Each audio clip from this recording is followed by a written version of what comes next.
O amor é um fogo que arde sem se ver. É ferida que dói e não se sente. É um contentamento descontente. É dor que desatina sem doer. É um não querer mais que bem querer. É um andar solitário entre a gente. É nunca contentar-se de contente. É um cuidar que ganha em se perder. É querer estar preso por vontade. É servir a quem vence o vencedor. É ter com quem nos mata lealdade. Mas como causar pode seu favor nos corações humanos amizade, se tão contrário a si é o mesmo amor? Luís Vaz de Camões. Tudo bem com vocês? Hoje nós vamos falar sobre namoro, sexo antes do casamento, divórcio, à luz da Bíblia. O livro que é o nosso manual de regra e fé. Mas como livro complementar nós vamos ter os livros de Augusto Nicodemos, Cristianismo Descomplicado, Simplificado, Facilitado. E aí nós vamos à pergunta que não quer calar. Será que o jovem cristão, quando começa a namorar, será que de fato ele não sabe o namoro que agrada ou que não agrada a Deus? Eu acho que sabe. Se ele tem o mínimo de relacionamento com Deus, ele sabe como tem que ser o namoro dele, para que o nome de Deus seja glorificado no seu namoro. Mas eu acredito que o que o jovem cristão quer, na verdade, saber é como não cair no desejo da fornicação. Eu acho que essa é a cereja do bolo. Bem, a Bíblia, ela não vem com um manual. Ela é nosso manual de regra e prática. Mas não vem dizendo, olha, faz isso ou não faz isso. Quando você começa a estudar a palavra de Deus, os princípios da palavra vão nortear a sua vida e nortear o seu namoro. E aí você vai saber o que é lícito e o que não é lícito. O famoso capítulo é de 1 Coríntios 13, o versículo 4, diz que o amor é paciente. Quando a gente lê o versículo 5, a gente vê que o amor tudo espera. Então, se o amor é paciente e tudo espera, eu acredito que o jovem cristão ame mais a Deus do que sua própria namorada. Não é verdade? Então, se sobretudo você ama a Deus em primeiro lugar, então você vai esperar. Porque o amor é paciente. O amor espera. Então, você vai esperar o momento certo para se relacionar sexualmente com a sua namorada, seu namorado, não é verdade? Em Provérbios 4, 23, a palavra de Deus nos diz assim: de tudo que se deve guardar, guarde o seu coração, pois dele provém a fonte de vida. Na verdade, aqui coração está em sentido figurado, porque a gente sabe que coração é um órgão que só faz bombear o sangue. Mas olha, se a gente pudesse substituir a palavra coração por mente, de tudo que se deve guardar, guarda a tua mente, porque é dela que provém a fonte de vida. Então tudo passa pela mente. Os teus desejos, as tuas vontades, tudo, passa pela tua mente, de bom e de ruim. Então, se há algo que se deva guardar, betuma a tua mente, para que ela fique selada contra certas coisas. E aí você vai saber se aquilo que você está pensando provém ou não provém de uma mente que está conectada com Deus. Bem, em relação a se relacionar emocionalmente com alguém, o famoso amor eros. 3 decisões o jovem ou a jovem podem tomar nessa questão, ou podem escolher. Primeiro, pode escolher o celibato. Paulo já sugere, que aos solteiros e viúvos que permaneçam assim. Mas é uma sugestão. Tem pessoas que estão bem consigo mesmo e escolhem viver assim. Vivem para o trabalho, vivem para estudar, vivem para a família, principalmente vivem para a obra missionária, os trabalhos eclesiásticos, e estão bem assim. Então, não sendo por pressão ou não sendo por obrigação, é uma escolha, não é verdade? Tem aquele que resolve fazer a corte. Hoje em dia eu não vejo muito isso não, né? Mas ainda tem esta pessoa, né, esse jovem que antes de namorar prefere cortejar, né? Então ele sai com a pessoa que ele está interessado, mas sem nenhum compromisso formalizado.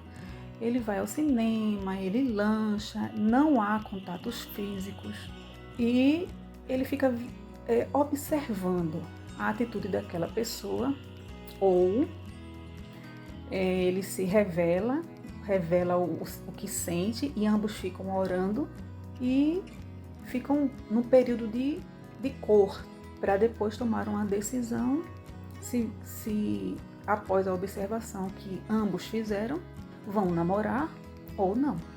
E também tem a escolha do namoro, que aí já tem a anuência dos pais, tanto de um quanto do outro. Já é um compromisso que você assume primeiro diante de Deus, o compromisso de respeitar, o compromisso de vivenciar este momento, tendo como alvo o casamento. Então, no namoro, você declara as suas intenções à pessoa e vice-versa. E aí, vocês começam a namorar. Então, essas três escolhas estão abertas para o jovem cristão, né? Ou uma vida celibatária, ou a corte, que pode acabar em namoro ou não, ou propriamente o namoro. Está interessado? Vai lá, pede namoro, começa. Bem, para os que escolhem namorar, alguns princípios podem nortear o seu namoro, tá? E aqui eu separei 4 princípios. Primeiro, conhecimento. O namoro é um período de conhecimento, mas não é conhecimento físico, não é conhecimento sexual. É um conhecimento de hábitos, de costumes, de postura diante da sociedade, conhecimento de personalidade, entende? Conhecimento de ideais, para ver se encaixa com o seu. Conhecimento da família, muitíssimo importante, conhecer a família, viu? Porque se você acha que a família dela ou a família dele, após vocês casarem, vão ficar de fora, está enganado, não vão não. Então é bom que você, neste período de conhecimento, conheça a família, tá? E aí a palavra de Deus lá em Oséias 4:6 diz assim: o povo sofre por falta de conhecimento. Bem, embora esse texto esteja se referindo à corrupção que existia com o povo de Israel, a gente pode tranquilamente usar esse versículo em muitas questões sem perder a sua essência, porque a palavra-chave aqui é conhecimento. Então, o meu povo sofre por falta de conhecimento. Esse conhecimento pode ser amplo em vários aspectos. E aí, quando você está no período de namoro e vocês estão se conhecendo, você tem que conhecer também a você mesmo. Ou seja, o que para mim é admissível e o que para mim é inadmissível. Você não pode negligenciar o que é importante também para você. O outro princípio, limites. Eu não sei se já te contaram, mas se não te contaram, eu vou te contar. O teu corpo tem dono. Pois é. E ele é ciumento.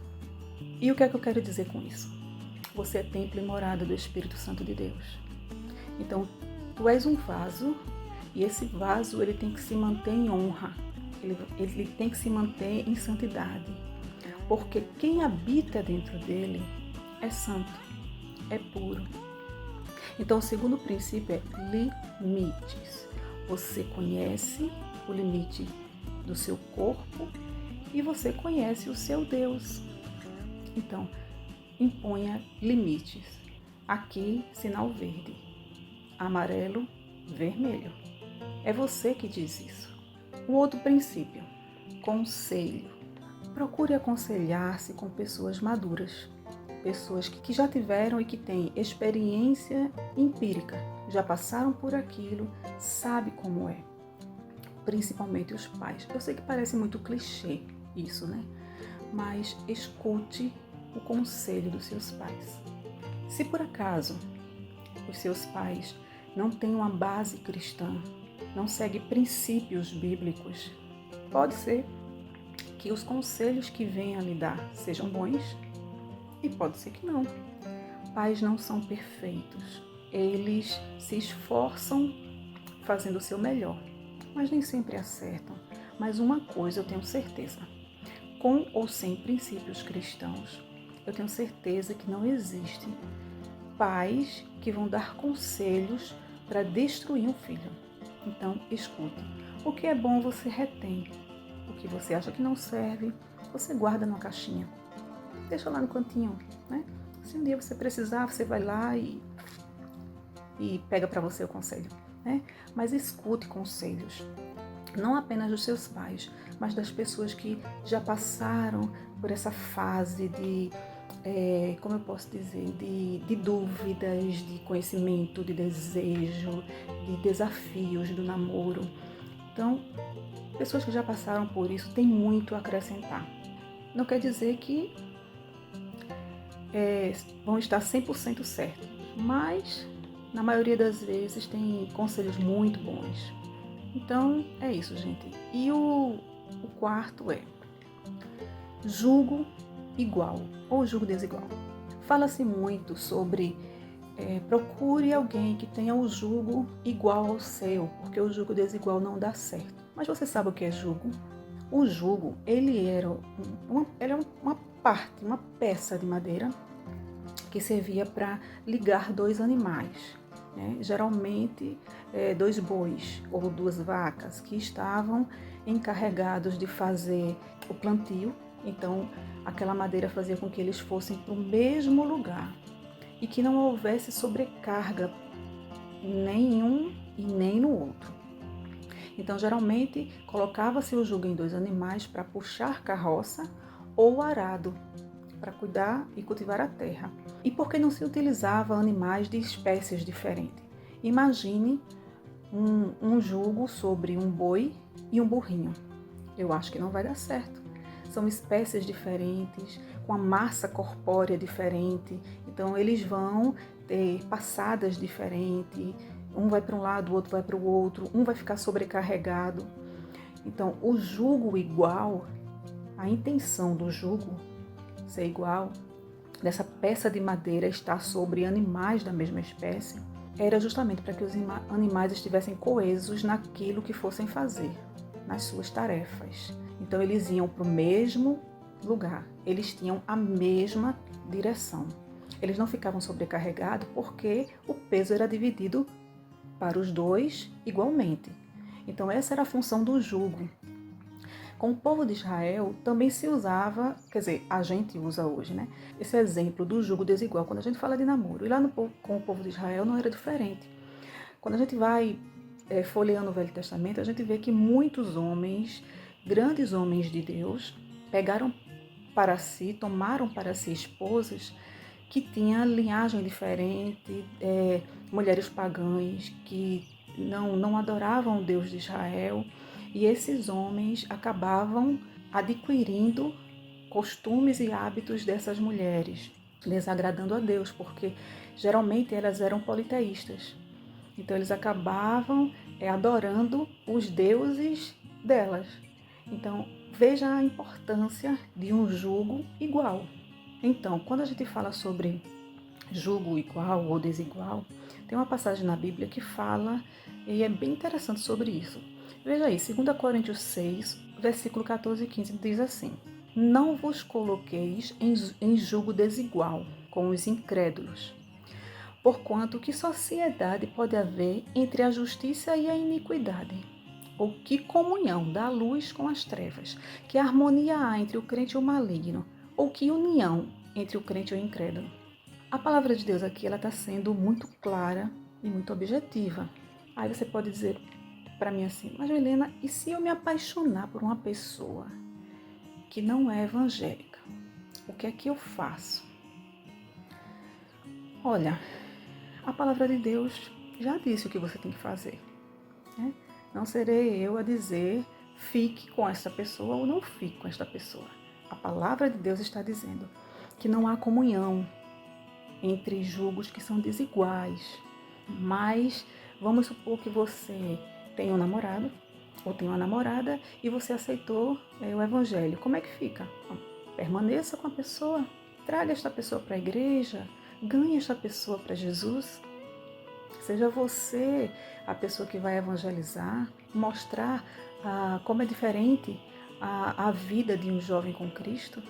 O grande perigo do jogo desigual, minha gente, é o seguinte. Pense numa situação onde tanto o cristão quanto o não cristão tem 50% de chance. Então, você tem 50% para trazer essa pessoa para a igreja, mas a outra pessoa também tem 50% para tirar você da igreja. Então, por que se arriscar? Não é verdade? E aí nós vemos, ainda na palavra de Deus, lá em Amós 3:3 diz assim: não será possível andar os dois juntos se não existir entre eles acordo. Logo, agora sou eu que digo, evitem. Tem situações que não tem como, mas se você puder evitar namorar uma pessoa com julgo desigual, melhor, certo? Então, esses princípios, gente, que eu falei aqui para vocês, conhecimento, limite, conselho e julgo igual, não é um manual, uma regrinha que eu fui lá na Bíblia, encontrei, olha, tem... Não. Isso aqui é ao longo de toda uma vida, né? Eu tenho aí 25 anos como eu digníssima, então algumas experiências, algumas coisinhas a gente aprende, né? Eu espero que seja válido para vocês esses princípios também, porque esses princípios eles vão nortear o teu namoro, né? De forma que vocês glorifiquem a Deus através dele. Uma coisa muito importante, sabe? Não pule etapas. Quando você pula etapas, você perde conteúdo. Pense numa prova. Pense que você pulou certos assuntos que você não estava a fim de estudar, ou que você, sei lá, não assistiu a aula e também não correu atrás. E você vai fazer uma prova e justamente a maioria das questões que caem nessa prova é justamente o conteúdo que você perdeu. Então, não pule etapas. Não perca conteúdo. Uma outra coisa que nós vamos falar agora. Eu já falei para vocês que o namoro do cristão, ele tem que ter como alvo o casamento. Ainda que vocês não cheguem a casar, descubram no caminho que são incompatíveis, que tem coisas que são inadmissíveis e resolvam apenas ser bons amigos. Ou não, né? Enfim, ainda que você descubra isso, a tua visão inicial tem que ser o casamento. Por quê? Porque quando você está com alguém, o teu compromisso primeiro é com Deus. Né? E o jovem cristão, a jovem cristã tem que ter essa visão. Eu tenho que olhar para aquela pessoa, eu tenho que viver ao lado daquela pessoa, imaginando se os defeitos e as qualidades daquela pessoa, se eu vou conseguir conviver quando casar. Então, ainda que não case, a visão tem que ser casamento. Se eu já estou namorando há um tempo e noivei com essa pessoa, então eu já vou casar mesmo. Então eu posso me relacionar sexualmente com essa pessoa. Eu não já vou casar? Eu já estou noivo. Então eu posso. E aí eu vou frustrar a sua ideia, porque o sexo ele não se resume apenas num ato físico, uma coisa biológica. Não. O sexo é um elo de intimidade e fortalecimento dos laços mediante o matrimônio. À luz da Bíblia, o sexo ele está inserido dentro de um contexto maior, dentro de um pacote. Quando a gente passa muito tempo com a pessoa, entre namoro, noivado, casamento, a gente vai percebendo algumas peculiaridades. Por exemplo, quando você namora, É aquele fogo, aquela vontade de conhecer como é quando não se conhece, né? E você fica imaginando, porque quando eu casar vai ser assim, vai ser assado. E aí você coloca o sexo num patamar mais alto do que ele tem. Quando você casa e passa um tempo, você começa a perceber isso que eu estou falando aqui, que para o jovem cristão que não teve ainda, que não teve relações sexuais, talvez não consiga perceber. Mas você percebe que o sexo é uma parcela dentro de um todo. Não existe casamento e sexo, não são duas coisas isoladas. O sexo está inserido dentro do casamento, assim como outras coisas dentro do casamento. E por que eu digo para você isso? Porque pense na seguinte situação. Você casou e aconteceu algum problema, ou com você ou com ela.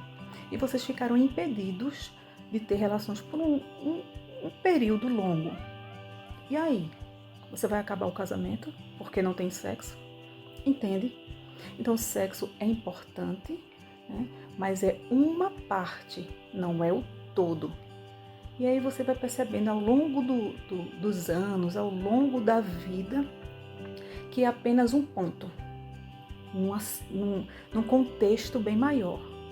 E aí, pense comigo, qual o compromisso que alguém tem se tem uma vida sexualmente ativa com a outra pessoa, sem casar? Qual é o compromisso oficial que se tem? Nenhum. Eu estou com alguém, posso deixar esse alguém e estar com outra pessoa, e posso deixar essa outra pessoa e estar com outra pessoa. Qual o compromisso oficial que se tem? Nenhum. O que significa que, se isso acontece na vida do jovem cristão, ele já quebrou o princípio do namoro, que é namorar com um alvo no casamento. Então, quando há o sexo antes do casamento, você quebra este acordo que você fez primeiro com Deus. É uma quebra de algo que você fez quando você estava namorando, né? Senhor, eu vou, se você nunca fez esse acordo, é interessante fazer, viu? Senhor, eu vou me manter santo até o dia do meu casamento, santa, porque tu habitas em mim e eu quero ser esse vaso de honra. Porque, minha gente, pense bem comigo. Ainda que vocês cheguem a casar, se vocês praticam sexo antes do casamento, vocês, no mínimo, desobedeceram a Deus. Porque quando a palavra de Deus diz, deixará o homem, seus pais, e unir-se-á com sua mulher, e ambos serão uma só carne, não é deixar no sábado de noite e voltar para casa, não. Você vai deixar sua família, a palavra de Deus já dá a conotação de casamento. Você vai deixar sua família e vai se unir à sua esposa, à sua mulher, e ambos serão uma só carne. Veja só, essa questão de união de carne, isso é tão sério que Cristo, ele faz a analogia do casamento entre Cristo e a igreja. Entende? Então, o sexo, o casamento, o sexo, essa união de duas carnes para formar uma, vai muito além de algo físico, é algo espiritual. E a gente percebe isso quando a gente vive um relacionamento com Deus. Tem pastores, tem palestrantes, tem teólogos que pegam essa passagem e isola como algo apenas sexual. E serão ambos uma só carne. Mas eu vejo isso para além, sabe? Vão ser uma só carne em pensamento, em sentimento, em atitudes. Não significa que você vai perder sua individualidade, não. Cada indivíduo é único. Mas você não vai pensar só em si, né? Você vai pensar no outro, né? Vocês vão, como Amós 3:3 disse, vocês vão andar de acordo um com o outro. Então, daí você tira. O casamento e o sexo não são duas coisas distintas, né? O sexo está implícito dentro do casamento para que se forme uma só carne, porque essa aliança é a três. Fala, Jubicó, invadi aqui o vídeo de Milena para dizer que a gente vai dividir esse estudo em duas partes. Vocês acabaram de assistir a primeira parte do estudo e a segunda parte fica para a semana que vem. Mesma coisa que foi acontecendo no vídeo anterior. Então fique ligado aí para não perder nada. Nesse domingo agora a gente vai ter outra live, que é a nossa live de oração. Vai ter muita música, oração, louvor. Então fique ligado aí também para não perder. Já marque no lembrete aí do canal. Continue seguindo a gente nas nossas redes sociais, no Instagram, aqui no YouTube, que a gente está sempre postando coisa. Aqui toda segunda-feira está tendo devocionais, na quarta-feira tem o estudo sobre os atributos de Deus. Lá no Instagram tem os devocionais da gente. Então fique ligado para não perder nada, tá certo? Valeu, até a próxima. Se puder, fique em casa.